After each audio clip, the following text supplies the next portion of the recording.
This morning when the person got in the hot seat and chatted with you about sexuality, I have a... That was not a chat.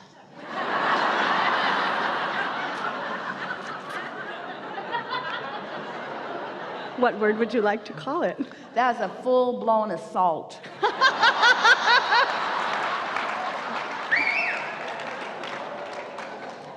I'm not touching that one. My question on that topic is that I'm having a really great, different, new experience. I've talked to you several times about my guy that croaked, and him and I had a very wonderful sexual relationship. And when he first croaked, I was a little bit reticent to get back into the fun of things, because I either thought he would be there and have something to say about it. Like you go, girl.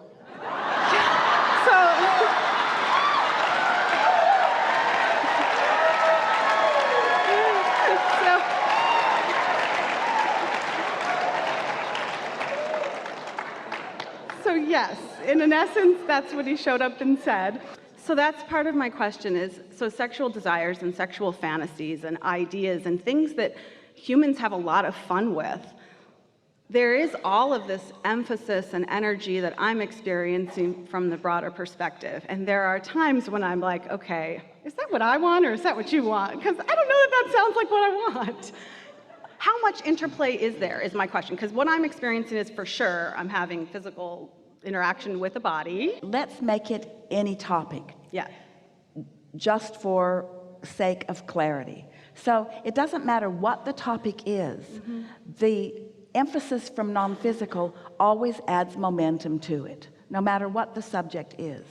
And so what we're really talking about again is the belief system that you hold that hinders your, this is the same topic that we were just discussing, about a desire that is either muted or encouraged by belief. Mm-hmm.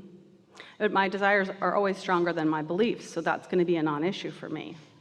We like hearing you say that because we just said that earlier about all things, that is the way the universe is. Right. That your desires are always stronger because your desires have been accumulating over lifetimes, really. Mm-hmm. You've added to your desires. This is the sifting and sorting through life that we are demonstrating here. Mm-hmm. Know what you don't want, know what you do want. You've added dramatically to them in this lifetime.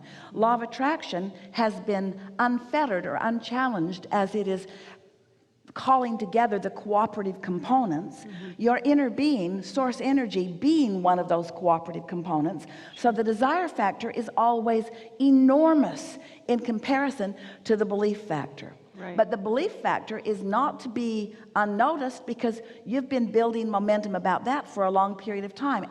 We know you're wondering, why is this vortex that is so dynamic in the way that we're describing it, why is it ever challenged by a belief which is, by the words that we just offered, considerably weaker? Why does what is often dominate your vibrational game? Because what is translated through your physical senses, and your physical senses are more keenly acknowledged by you than your emotional sense.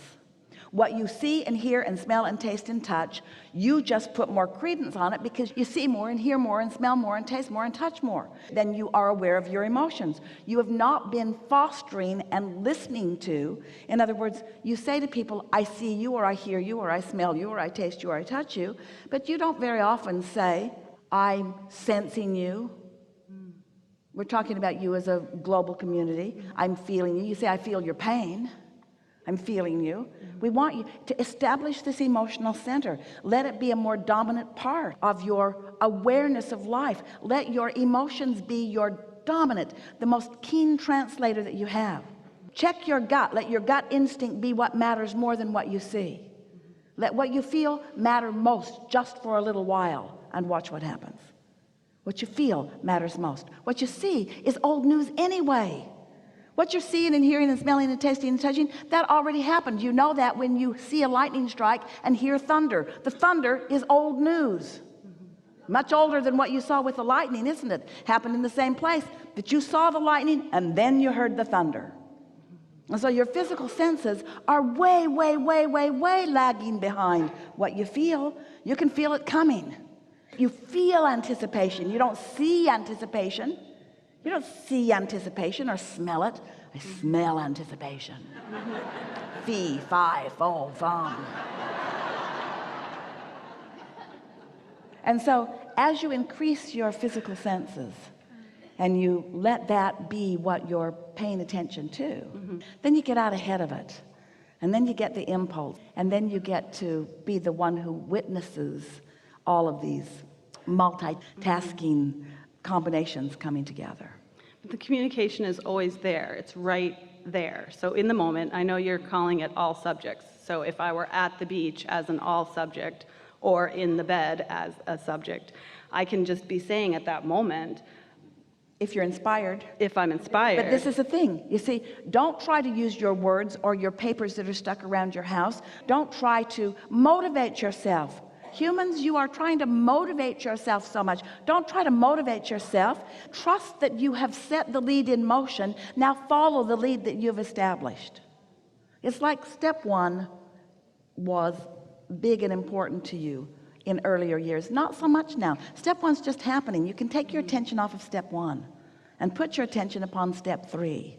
I think, well, I guess what I'm getting at is what I'm surprised by and wanting to feel more confident in is that in those moments that are deemed intimate, that I am communicating with people, my partner that croaked included, about what I'm currently experiencing, and for me that's enhancing it, and I don't need your confirmation that that's what I experienced, I guess, is what I'm feeling. Well, you don't need our confirmation. We'll Right. give it to you anyway. But there's a piece in here that we want to help you soothe just a little bit, and that is, don't think so much. I know. There's a point at which you can just allow yourself to be carried on the river of past thought. And that really is what that experience can best help you to know. Okay. The work happened when you had the contrasting experience that you didn't want to have. How about that? So the contrast that you think you don't want is the experience, the step one experience that gives you the greatest value. So you put something into the vortex over and over and over and over and over and over and over and over and over again. And then law of attraction takes it from there. And your inner being and the cooperative components are all gathered. It's all ready for you, no matter what it is. Millions, billions of dollars, relationships, empires, helping soothe situations. Whatever it is that you desire, it's already done and it's in the vortex.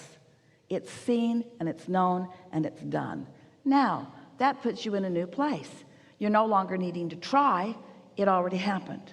And you're no longer needing to feel competition because your vortex is your own and nobody else can get in there and get anything out of it. And there's no reason for you to regret how long it took you to get it together, because it's together and it's magnificent. And you don't have to struggle to get your inner being to help you out, because your inner being's already in there helping you out. There isn't anything that needs to be done by you except to be in the receptive mode, receiving the impulse. So this is the question that we asked someone yesterday that was such an important question. Are you receiving or are you thinking? And what's the difference? Are you projecting the thought or are you receiving the thought? And what's the difference? And we would like you for just a little while to stop being so sure that you're thinking all the thoughts and just listen for a little while and realize that you're receiving the thoughts. Because really, translating a vibration into a thought has to be what the definition of thinking is. Do you ever think a thought, or are you always in the receptive mode? Are you always in the receptive mode of something?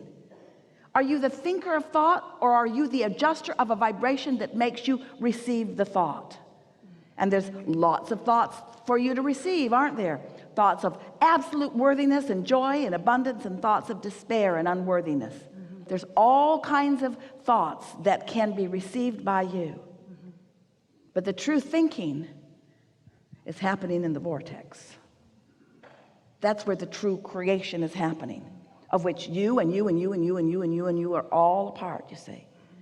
And so we think that this might help you to think a little bit about what you're thinking about. and make you understand that what we're wanting to do with this conversation is take the struggle out of what you're calling the thinking process and put the emotional receiving of the thoughts more to the forefront.